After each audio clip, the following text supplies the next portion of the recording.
সকলকে স্বাগতম জানাই স্টাডি ফর টপ চ্যানেলে। তো আজকের এই ভিডিওটা তোমরা যারা ত্রিপুরা ফরেস্টার ফরেস্ট গার্ডের ক্যান্ডিডেট রয়েছে, তোমরা যারা প্রিপারেশন নিচ্ছ ফরেস্টার এবং ফরেস্ট গার্ডের, আজকের এই ভিডিওটা তোমাদের জন্য। তো আজকের এই ভিডিওর মধ্যে তোমাদের বিভিন্ন কোশ্চেনের আমরা আনসার দেব। তোমরা অনেকে আমাদেরকে হোয়াটসঅ্যাপে, তারপর বিভিন্ন ভিডিওর কমেন্ট সেকশনে তোমরা অনেকগুলো প্রশ্ন করছিলে। এই রিক্রুটমেন্ট নিয়ে অনেকেরই অনেক বিশেষ কিছু ডাউট রয়েছে। তো আজকে আমরা চেষ্টা করব তোমাদের সমস্ত প্রশ্নের উত্তর দেওয়ার। আজকের এই একটা ভিডিওর মাধ্যমে তোমাদের অনেকগুলি প্রশ্নের ডাউট যে রয়েছে আমরা ক্লিয়ার করার চেষ্টা করব। তারপর তোমাদের প্রিপারেশনের জন্য একটা ম্যাথসের ক্লাসও নিয়ে এসেছি। আজকের এই ডিসকাশনের পরে তোমাদের জন্য একটা যে ম্যাথসের ক্লাসের কথা বলেছিলে, আজকে তোমাদের জন্য ম্যাথসের ক্লাসটাও থাকছে। তো ভিডিওটা শুরু করার আগে বলে রাখি, কারো যদি upcoming JRBD2, group C, group D, Tripura high court group D, Tripura legislative assembly group D, jail police, forester, forest guard, special এক্সিকিউটিভের নোটসের প্রয়োজন হয়, আমাদের কাছে সবগুলো এক্সামের ফুল সিলেবাস মেন্টেন নোটস রয়েছে। সবার থেকে লোয়েস্ট প্রাইসে আমরা নোটসগুলো প্রোভাইড করে থাকি। তো যদি নোটসের প্রয়োজন হয়, ভিডিও ডেসক্রিপশনে হোয়াটসঅ্যাপ নাম্বার পেয়ে যাবে, সেখান থেকে যোগাযোগ করে নোটসগুলো কালেক্ট করতে পারো। তো আজকের আমাদের ভিডিওর ফার্স্ট টপিক হচ্ছে যে তোমরা বিভিন্ন কোশ্চেন্স করেছিলে, তো আজকে তোমাদের কোশ্চেন্সের উত্তর দেবো। ম্যাক্সিমাম তোমরা কোশ্চেন করছিলে যে কোন ভাষায় পরীক্ষা হবে, বাংলা নাকি ইংলিশ নাকি দুটো ভার্সনই থাকবে, তারপর তোমাদের 170-এর মধ্যে সেফ স্কোর কত, তারপর নেগেটিভ মার্কিং থাকবে কি না, আর সবথেকে ইম্পর্টেন্ট তোমরা যেটা বলছিলে ফিজিক্যাল আগে হবে নাকি রিটেন আগে হবে। তো এই সবগুলো কোশ্চেনের আনসার আজকে আমরা তোমাদেরকে দিয়ে দেবো। তো আশা করি এটা দেখলে তোমাদের আর ডাউট থাকবে না এই রিক্রুটমেন্ট নিয়ে। তো দেখো, সবার প্রথমে তোমরা একটা কোশ্চেনই করছিলে যে রিটেন এক্সাম আগে হবে নাকি ফিজিক্যাল এক্সাম আগে হবে। এই সংক্রান্ত তোমাদের অনেকেরই ডাউট রয়েছে। তো তোমাদেরকে বলে রাখি, প্রথমে তোমাদের রিটেনই হবে। রিটেনের পরে তোমাদের কি হবে, যে ফিজিক্যাল টেস্ট হবে, তারপর সবার শেষে হবে তোমাদের ভাইভা হবে। প্রথমে হবে রিটেন, তারপর ফিজিক্যাল, দেন নেক্সট হচ্ছে ভাইভা। প্রথমে তোমাদের রিটেন হবে, তারপর তোমাদের ফিজিক্যাল। ফিজিক্যাল নিয়ে ভালোভাবে প্রিপারেশন করো, শুধু রিটেন নিয়ে করলে হবে না, রিটেনের পাশাপাশি তোমাদের ফিজিক্যালেরও প্রিপারেশন করতে হবে। এমন করলে চলবে না যে রিটেন করতে গিয়ে ফিজিক্যালকে তোমরা অবহেলা করেছো, অথবা ফিজিক্যালকে প্রায়োরিটি দিতে গিয়ে তোমরা রিটেনের প্রিপারেশন ভালো করে নাওনি। তো এরকম করলে হবে না, দুটোকেই তোমরা প্রায়োরিটি দিতে হবে, দুটার মধ্যেই ভালোভাবে তোমরা প্রিপারেশন করতে হবে, কারণ দুটাই খুবই ইম্পর্টেন্ট। যেমন রিটেন ইম্পর্টেন্ট, তেমন ফিজিক্যালও ইম্পর্টেন্ট। সব থেকে বেশি ইম্পর্টেন্ট হচ্ছে তোমাদের যে হাইট সেটা, তারপর রয়েছে যে তোমাদের রানিংটা রয়েছে, ওটাও ভালো করে প্র্যাকটিস করবে। রানিংয়ের মধ্যে কিন্তু অনেকেই বাদ পড়ে যায়। তারপর হাইটের মধ্যেও, হাইট নিয়ে অনেকেই কোশ্চেন করছিলে। তো হাইটের দিক থেকে যদি তোমাদের কোনো প্রবলেম হয়ে থাকে, তো তোমার তোমাদেরকে অবশ্যই ডিসকোয়ালিফাই করা হতে পারে। যারা যারা তোমরা হাইটের যে একটা মিনিমাম হাইট দেওয়া হয়েছিল, ওইটার নিচে তোমাদের অনেকেরই আছে, আমাদেরকে বলেছিলে যে যে হাইটটা নোটিফিকেশনের মধ্যে বলা হয়েছিল ওর থেকে নিচে তোমরা অনেকেই আছে, কিন্তু তোমরা অ্যাপ্লাই করেছো। তো যারা যারা অ্যাপ্লাই করনি আছো, তোমরা ডেফিনেটলি তোমরা ডিসকোয়ালিফাই হতে পারো, কেননা যে হাইট তারা মেনশন করেছে যে নোটিফিকেশনে, ওটাই থাকতে হবে, এর নিচে হলে তোমরা বাদ পড়ে যাবে। তো আশা রাখছি এই নিয়ে ডাউট নেই। তোমাদের প্রথমে রিটেন হবে, তারপর ফিজিক্যাল টেস্ট হবে। আর যে মেন যে রিটেনের পার্টটা, ওটা 170 মার্কের হবে, যেটা তোমাদের মেরিট লিস্টে অ্যাড হবে। 170 মার্কের পরীক্ষা হবে, এটা টাইম হচ্ছে তোমাদের 3 ঘন্টা। 3 ঘন্টা টাইম পারবে, 170 মার্কের। এটা MCQ টাইপ হবে, OMR based MCQ type question আসবে 3 ঘন্টা। আর তারপর যে কোয়ালিফাইং পেপারটা, তোমরা যারা যারা কোয়ালিফাইং পেপার সিলেক্ট করেছো, তোমরা ককবরক যারা দেবে ককবরকের পরীক্ষা দেবে, যারা বেঙ্গলি সিলেক্ট করেছো বেঙ্গলি পরীক্ষা দেবে। তো তোমাদের এই কোয়ালিফাইংয়ের এক্সামটা হবে 2 ঘন্টার। সেই কোয়ালিফাইংয়ের এক্সামটা কত ঘন্টার হবে, 2 ঘন্টার। এটাও কিন্তু সেম দিনের মধ্যেই হবে, এই না যে তোমাদের পরে হবে, একদিনের মধ্যেই হবে। যে মেইন এক্সাম এবং কোয়ালিফাইং এক্সাম একদিনেই হবে, 2 দিনে হওয়ার কথা না। 2 papers will be held on same day, একদিনের মধ্যেই হবে, 2 দিনে হওয়ার কোনো কথা না, যে আজকে একটা হবে তারপর কিছুদিন পরে তোমাদের কোয়ালিফাইং হবে, এরকম না, একদিনেই হওয়ার কথা। আর সবার থেকে তোমরা বলছিলে যে এক্সাম কোন ল্যাঙ্গুয়েজে হবে, ইংলিশ নাকি বাংলায়। তো দেখো, বোথ ল্যাঙ্গুয়েজেই থাকার কথা। বিশেষ করে তোমরা যারা ইংলিশ মিডিয়ামের স্টুডেন্টস রয়েছো, তোমাদের অনেকেই বাংলা লিখতে বা পড়তে অসুবিধা হয়, তোমাদের একটা ডাউট রয়েছিল, একটা টেনশন রয়েছিল যে ইংলিশ হবে না নাকি বাংলায়। তো তোমাদের জন্য তো টেনশন করার কিছুই নেই, ইংলিশ তো থাকছেই, মাস্ট ইংলিশ থাকছে, এবং বাংলাও থাকার কথা, বোথ ল্যাঙ্গুয়েজই হওয়ার কথা। কেননা ত্রিপুরার মধ্যে যতগুলো এক্সাম হয় প্রায় দুটো ল্যাঙ্গুয়েজই থাকে, ইংলিশ বাংলা, তো এটাও এরকমই হওয়ার কথা, ইংলিশ এবং বাংলা দুটোই থাকবে। আরেকটা হচ্ছে নেগেটিভ মার্কিং। এটার মধ্যে কিন্তু কোনো নেগেটিভ মার্কিং নেই। অনেকেই বলছো কি নেগেটিভ মার্কিং নাকি আছে, তো এটা নিয়ে টেনশন করতে হবে না যে নেগেটিভ মার্কিং আছে কি না। নেগেটিভ মার্কিং নেই, তোমাদেরকে বলে রাখছি। অনেকেই বলছিলে যে আছে, তো এটা তোমরা ভুল বলেছো, নেগেটিভ মার্কিং নেই। নোটিফিকেশনের মধ্যে কোথাও মেনশন নেই যে নেগেটিভ আছে, নেগেটিভ মার্কিং আছে। তো এটা নিয়ে চিন্তা করতে হবে না, নেগেটিভ মার্কিং তোমাদের থাকছে না। তো এখন তোমরা আরেকটা ইম্পর্টেন্ট, তোমরা কিছু ডাউটস রয়েছে যে যে তোমাদের একটা সেফ স্কোর কত হতে পারে। তো দেখো, এখন তোমাদের এক্সামের আগে কোশ্চেন না দেখে কাট অফ বলা খুবই কঠিন, কেউই বলতে পারবে না। আমরা কেন, কেউই বলতে পারবে না যে এক্সামের আগে কেউ কাট অফ বলে দিতে পারবে কত যাবে। তবু একটা সেফ স্কোর হতে পারে যে এমন একটা নাম্বারের আশেপাশে থাকতে পারে caste wise, UR, SC, ST. আবারও বলছি, আমরা যে এখন এটা তোমাদেরকে দেখাবো সেটা কোনো কাট অফ না, একটা সেফ স্কোর, যে এরকম স্কোর করলে তোমরা রিটেন কোয়ালিফাই করতে পারো, রিটেন এক্সামটা তোমরা ক্লিয়ার করতে পারো। এটা কোনো কাট অফ বলছি না, কেননা এক্সামের আগে কেউই কাট অফ বলতে পারবে না। এটা হচ্ছে তোমাদের জন্য একটা সেফ স্কোর, এরকম স্কোর করলে তোমরা রিটেন কোয়ালিফাই করতে পারো। তো দেখো, প্রথম হচ্ছে ফরেস্টারের যে কোয়ালিফিকেশন সেটা 12th পাস রাখা হয়েছিল, আর টোটাল মার্ক হচ্ছে 170 মার্ক। তোমরা যারা ইউআর ক্যান্ডিডেট রয়েছো, তোমরা যদি 125 125 প্লাস বা 125 এবং 125 প্লাস স্কোর করতে পারো, তো ডেফিনেটলি তোমাদের একটা সেফ স্কোরের মধ্যে পড়ে যাও তোমরা, 125-এর কাছাকাছি যদি রাখতে পারো। তারপর এসসি তোমরা যারা রয়েছো, চেষ্টা করবে 115-এর কাছাকাছি রাখার জন্য, বা আরও ভালো, বেটার হলে তো আরও ভালো, কিন্তু চেষ্টা করবে মিনিমাম 115-এর কাছাকাছি থাকার, এরকমভাবেই প্রিপারেশন নাও যাতে এই স্কোরগুলো তোমরা ক্লিয়ার করতে পারো। তারপর এসটি তোমরা যারা রয়েছে, তোমাদের জন্য সেফ স্কোর হতে পারে 105 105 হতে পারে এটা। আবারও বলছি, এটা কাট অফ না, তোমাদের জন্য একটা সেফ স্কোর। তারপর ফরেস্ট গার্ডের যে কোয়ালিফিকেশন সেটা 10th পাস রাখা হয়েছে। যে তোমাদের এক্সামের টোটাল মার্ক সেটা হচ্ছে 170। তো তোমরা যারা ইউআর ক্যান্ডিডেট রয়েছে, তোমাদের জন্য সেফ স্কোর হতে পারে 120 প্লাস 120 প্লাস। এসসি যারা রয়েছে, তোমাদের জন্য সেফ স্কোর হওয়ার কথা হতে পারে এসসি 110, মানে 110 প্লাস। আর এসটি যারা রয়েছে, তোমরা 95 থেকে 105, মানে 95 টু 105 প্লাস স্কোর যদি করতে পারো, তাহলে তোমাদের জন্য এটা সেফ স্কোর হবে। আবারও বলছি, এটা কোনো কাট অফ না, তোমাদের জন্য একটা সেফ স্কোর ধরে রাখতে পারো। এরকম স্কোর করতে পারলে তোমরা ডেফিনেটলি এই এক্সামটা ক্লিয়ার করতে পারবে, নেক্সট রাউন্ডের জন্য তোমরা এলিজিবল হবে, যেটা হবে ফিজিক্যাল। তো এই স্কোরের কাছাকাছি থাকতে পারলে তোমরা অবশ্যই ক্লিয়ার করে নেবে এক্সামটা। আশা রাখছি এই সংক্রান্ত তোমাদের কোনো আর ডাউট নেই, আর থাকলে কমেন্ট সেকশনে বলতে পারো। তো আজকে দেরি না করে আমাদের ম্যাথসের ক্লাসটা শুরু করছি। প্রথমে আমরা বেসিক থেকে শুরু করব, তারপর ধীরে ধীরে একটু টাফ লেভেলে যাব, বেসিক থেকেই শুরু করা ভালো।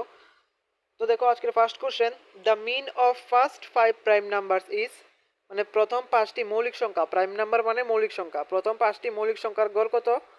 এটা হবে 5.6। তো এটা কিভাবে হলো এটাও দেখিয়ে দিচ্ছি। তো এখন এটা দেখো, এটা ভালো করে বুঝে নাও, এটা 5.6 কিভাবে হলো, মানে প্রথম 5টি মৌলিক সংখ্যার গড় কত। তো প্রথম 5টি মৌলিক সংখ্যা কি? 2 3 5 7 11।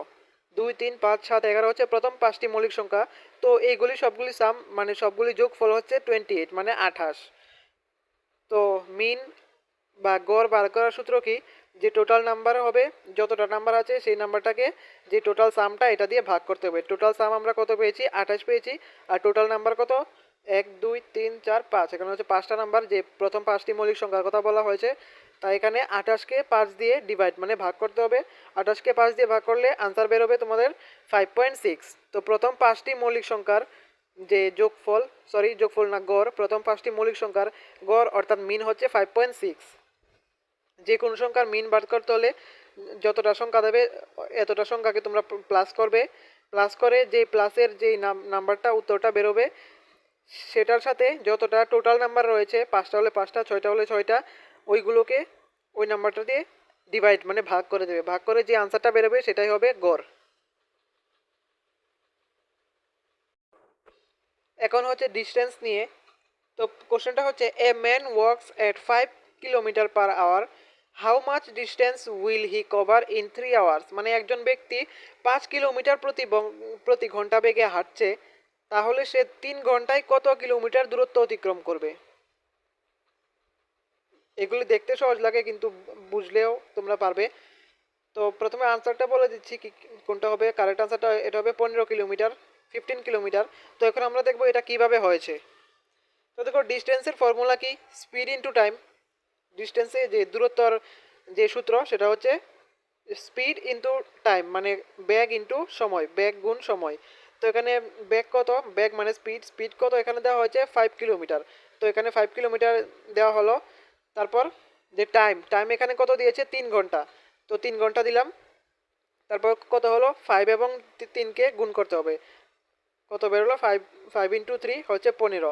তো আনসার হবে তোমাদের 15। 3 ঘন্টায় সে 15 কিলোমিটার যেতে পারবে।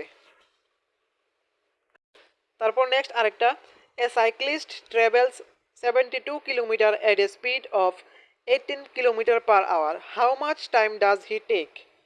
মানে একজন সাইকেল আরোহী 18 কিলোমিটার ঘন্টা বেগে 72 কিলোমিটার গেল, তাহলে সে মোট কত সময় নিল। এখনটা হচ্ছে সময়। তো কিভাবে হবে এটা দেখো, যে টাইমের ফর্মুলাটা সেটা হচ্ছে distance divided by speed. Distance divided by speed মানে দূরত্ব, দূরত্ব ভাগ কত স্পিড মানে বেগ। তো এখানে দূরত্ব কত দিয়েছে, ডিস্টেন্স হবে 72 কিলোমিটার এবং স্পিড কত দিয়েছে 18 কিলোমিটার। তো আমরা সিম্পলি 72কে 18 দিয়ে ভাগ করে নেব, আনসার বেরোবে 4। তো আনসারটা হবে 4 আওয়ার, মানে 4 ঘন্টা সময় নিয়েছে 72 কিলোমিটার যাওয়ার জন্য। তারপর next, a train moving at 54 kilometre per hour crosses a pole in 20 seconds, what is the length of the train. মানে একটা ট্রেন 54 কিলোমিটার বেগে চলমান একটি ট্রেন 20 সেকেন্ডে অর্থাৎ 20 সেকেন্ডে একটি খুঁটি অতিক্রম করলো, তাহলে ট্রেনটির দৈর্ঘ্য কত।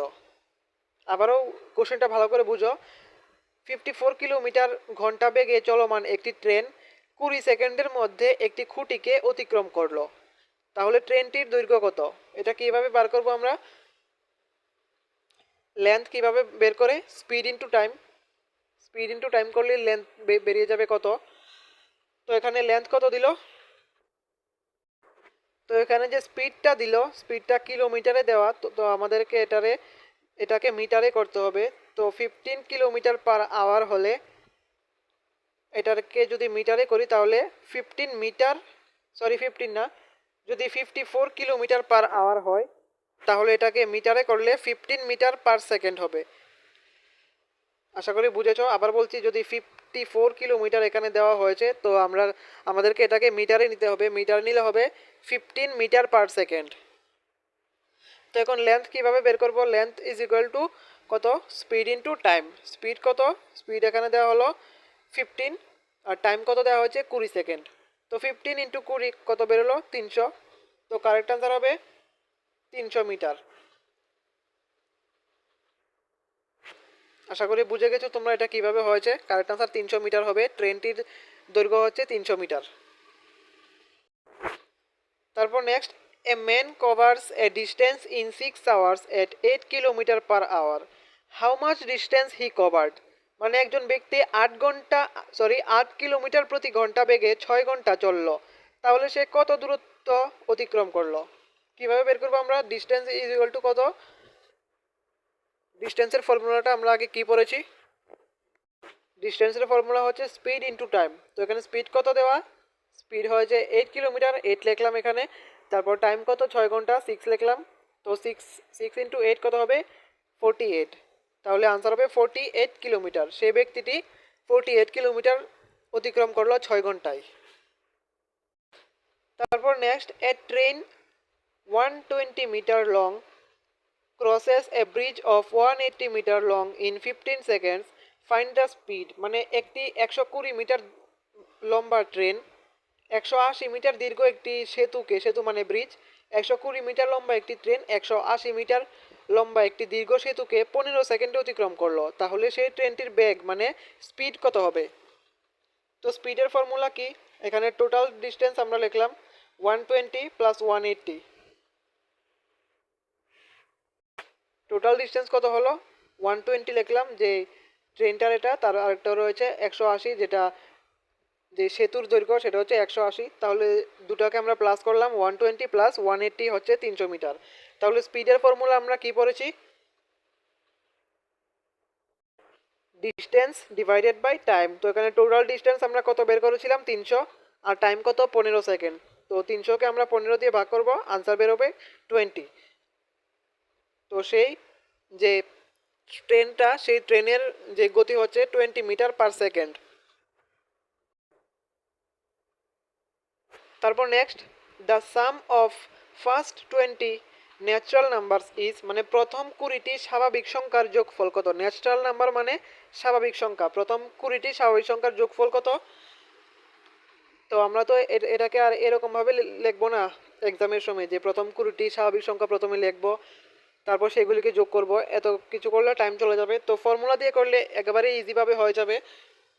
যে ফর্মুলার সূত্রটা কি? সেটা হবে এস ইকুয়াল টু, এস মানে sum equal to n into n plus 1 divided by 2, n into n plus 1 divided by 2। এখানে n কত? n হচ্ছে 20, n এখানে দেওয়া হয়েছে 20, কারণ 20টি নাম্বারের কথা বলা হয়েছে, তাই এখানে n হবে 20। n ইন্টু 20 লিখলাম। তারপর n ইন্টু এখানে কত আছে? n plus 1। তো n প্লাস 1 কত হবে? n যদি 20 হয় তাহলে n প্লাস 1 মানে 20 প্লাস 1। তো 20 প্লাস 1 হবে 21 লিখলাম। তারপর ডিভাইডেড বাই 2, এটাকে 2 দিয়ে ভাগ, ডিভাইডেড বাই 2 লিখলাম। তাহলে কত হবে? 210। আনসারটা বেরোবে 210। এটাকে ইন্টু করে ভাগ করলে হবে 210। তো এরকম অঙ্ক আসলে তোমরা n into n plus 1 divided by 2 এই ফর্মুলা দিয়ে করে নেবে, একেবারে ইজি। এখানে n মানে যে নাম্বারটার কথা বলবে সেটাকে n ধরা হবে, তারপরে n into n plus 1 divided by 2। আশা করি বুঝতে পেরেছ। তারপর নেক্সট এবং আজকে last question, if the radius of a circle is doubled its area becomes, মানে বৃত্তের ব্যাসার্ধ যদি দ্বিগুণ করলে ক্ষেত্রফল কত হবে? একেবারে ইজি কোশ্চেন এটা। এরিয়ার ফর্মুলা কি হবে? এরিয়ার ফর্মুলা আমরা কি ধরি? যে পাই আর স্কয়ার। তো if radius becomes 2r, area equal to কত হবে? 4r। কারণ ব্যাসার্ধ যদি দ্বিগুণ হয় তাহলে ক্ষেত্রফল 4 গুণ হবে, ব্যাসার্ধ দ্বিগুণ হলে ক্ষেত্রফল কি হবে? 4 গুণ হবে। একেবারে ইজি কোশ্চেন এটা। তো আশা করি বুঝতে পেরেছো আজকের ম্যাথ ক্লাসটা। আমরা চেষ্টা করছি তোমাদের জন্য আরও ফ্রি ক্লাসেস নিয়ে আসার জন্য। আর যদি এই এক্সাম সংক্রান্ত কোনো ডাউট থেকে থাকে অবশ্যই কমেন্টসে বলবে, বা হোয়াটসঅ্যাপেও জিজ্ঞেস করতে পারো পার্সোনালি। তো আজকের এই ভিডিওটা এতটুকুই। এরকম ইনফরমেটিভ ভিডিও সবার প্রথমে পাওয়ার জন্য সাবস্ক্রাইব করুন আমাদের চ্যানেলকে।